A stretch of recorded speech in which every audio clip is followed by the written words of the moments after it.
Bien, estas fuerzas son distintas dependiendo la sustancia, ¿sí? Dependiendo el tipo de materia del que estemos hablando. Entonces, algunas sustancias van a tener más fuerza entre sus partículas y esas partículas van a estar fijas una al lado de la otra y vamos a tener un estado sólido, ¿sí? Otras van a tener un poquito menos de fuerza y esas partículas van a estar como más sueltas y se van a poder mover una por encima, girar una por encima de la otra y vamos a tener un estado líquido. Y en otra ni siquiera van a tener la fuerza como para unirlas y van a estar directamente separadas, rebotando por todos lados, y esto sería el estado gaseoso, ¿sí? No me voy a detener mucho en esto, lo tienen que haber visto el año pasado en segundo, ¿sí? Pero entonces teníamos la materia formada por partículas, hay fuerzas que mantienen estas partículas unidas, ¿sí? Por eso tenemos el estado sólido y el estado líquido, y por último, tenemos que entender que estas partículas se encuentran en constante movimiento, siempre se mueven, ¿sí? Aunque estemos en el estado sólido, las partículas se están moviendo, ¿sí? Porque tienen una temperatura. A esto vamos, el movimiento de las partículas tiene que ver con la temperatura, ¿sí? De lo que yo estoy midiendo, la sustancia que yo esté tratando de medir su temperatura, justamente. Entonces, si se mueven más, tenemos una temperatura más alta. Si se mueven menos, tenemos una temperatura más baja, ¿sí? Entonces, puede ser que al subir la temperatura, las partículas empiecen a moverse tanto que las fuerzas de atracción ya no las puedan mantener juntas y se separen o empiecen a moverse en direcciones que antes no se movían. Acá tenemos un GIF, fíjense, no sé si llegan a apreciar, pero de este lado teníamos un estado sólido, ¿sí? Con partículas que se están moviendo, una temperatura baja, pero vibran suavemente, digamos. Y acá sube la temperatura y están vibrando con una mayor intensidad, casi que pasando a un estado líquido ya, ¿sí? Eh, por eso, por ejemplo, cuando yo agarro un hierro caliente, me quemo. ¿Por qué? Porque sus partículas se están moviendo con tanta fuerza que cuando lo toco, esa fuerza con la que se están moviendo hace que al chocar contra mis células las rompan. Y al romperla, bueno, obviamente me generan una herida, ¿sí? Entonces, tenemos tres postulados. La materia discontinua quiere decir que está formada por partículas. Hay fuerzas que mantienen unidas esas partículas y esas partículas están siempre en constante movimiento. No hay manera de que estén quietas. Siempre están en movimiento. En cualquiera de los estados están en movimiento. ¿Sí? Bien. ¿Y para qué quiero saber esto? Porque ahora vamos a analizar qué son esas partículas. Nosotros lo llamamos partícula, pero bueno, ¿qué es? Bueno, una partícula puede ser un átomo, que estuvimos trabajando viendo qué es un átomo, una molécula o un ion. Pero una molécula es una unión covalente de dos o más átomos. O sea que al fin y al cabo una molécula está compuesta por átomos. Y un ion es un átomo con carga eléctrica. O sea que un ion también es un átomo. No le puedo llamar átomo porque no es lo mismo, pero es un átomo con carga eléctrica. O sea que al fin y al cabo las tres cosas serían átomos. O átomos con carga eléctrica, o átomos unidos. Entonces digamos que toda la materia está formada por átomos. Estas partículas de las que hablábamos pueden ser átomos, o átomos con carga eléctrica, o átomos unidos formando moléculas. Entonces, ahí es a donde quiero ir. Hacia este concepto. Hacia el concepto de átomo.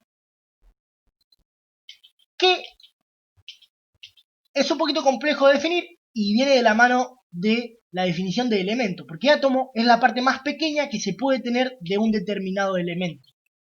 ¿Sí? O sea, si yo voy partiendo, agarro un tipo de materia y lo voy partiendo y cada vez en pedazos más chiquitos, va a llegar un momento en el cual no voy a poder partirlo más.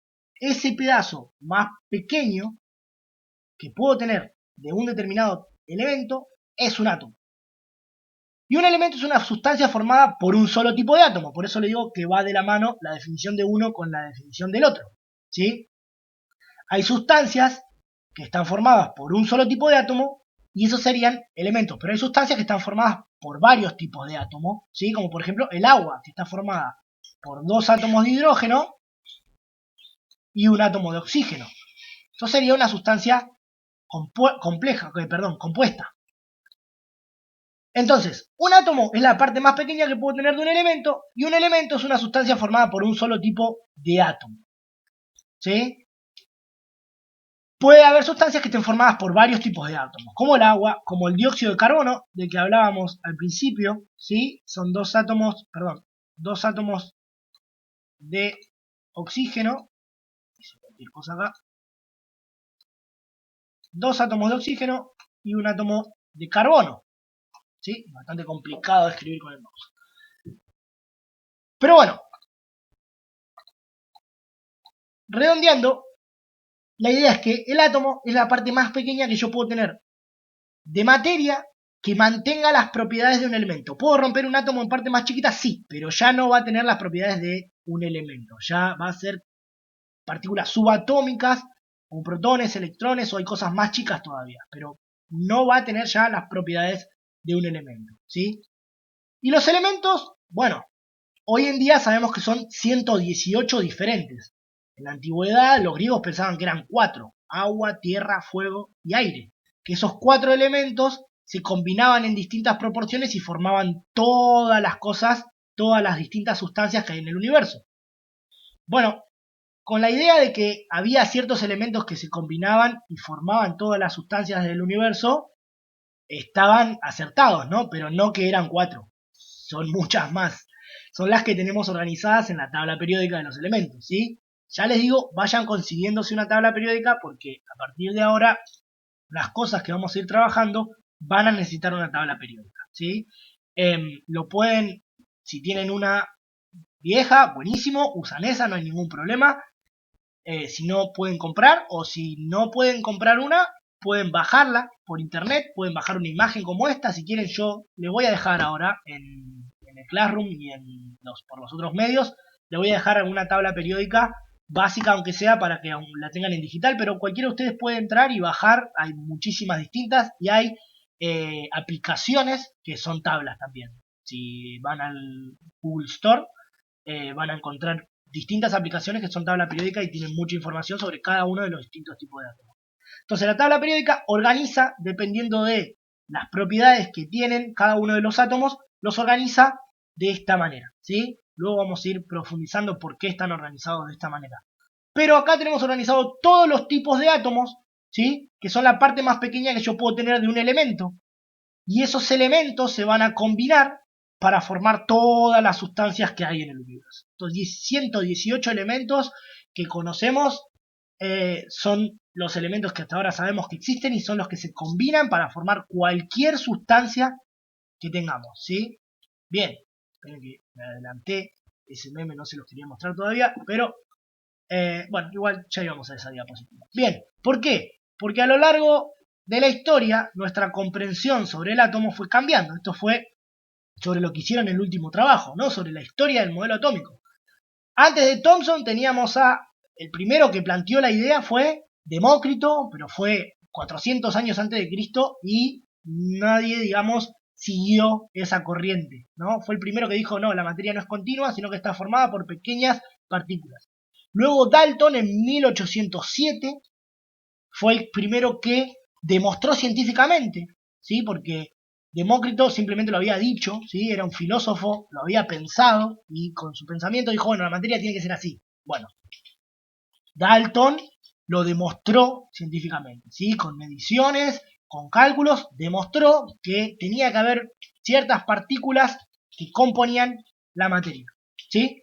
Luego Thomson, 1897, descubrió que esas partículas no eran simplemente una pelotita, sino que tenían cargas eléctricas, cargas positivas y cargas negativas, que como estaban en igual cantidad, se compensaban, ¿sí? Entonces, el átomo en sí quedaba neutro, ¿sí? Si tengo 10 cargas positivas, tengo que tener 10 cargas negativas y quedaba neutro. Luego Rutherford, ¿sí? Descubrió que en realidad no era maciza esa partícula, sino que tenía mucho espacio vacío y que tenía un núcleo donde estaban los protones con carga positiva y los electrones con carga negativa girando alrededor. ¿Sí? En esa época todavía no se conocían los neutrones. Pero seguíamos con la misma idea de Thomson de que si hay una cierta